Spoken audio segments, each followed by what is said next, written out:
The third reason why you should read your Bible, or I'm encouraging you to read the Bible, is because in the scriptures you have so many range of writing.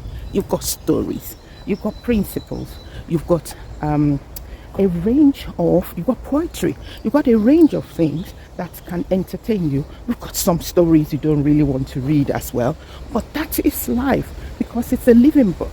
You have experiences of people written there, of nations, of conflict. The preacher says there's nothing new under the surface of the earth. He was talking or referring to the natural phenomena, and you find all of these things represented in the scriptures. And one of the things I remember clearly is that when I was much younger, a lot of Hollywood movies were Bible based, like the book of the Ten Commandments, the book of Esther.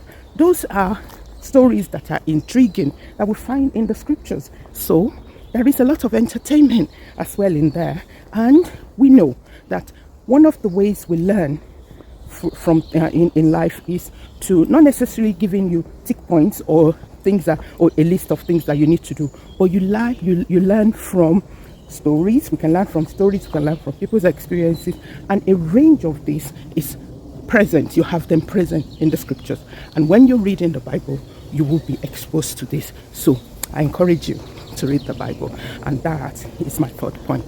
I hope you're getting value from this video. If so, please give it a thumbs up and subscribe to the channel for more things like this, and also turn on your notification button so you can receive an alert when a new video is being released. So thank you for watching, and if you want to see more content about our lifestyle, or I am making series on the life of Job, on the book of Job, I'll put a link to that here, and I hope to see you next time. Bye.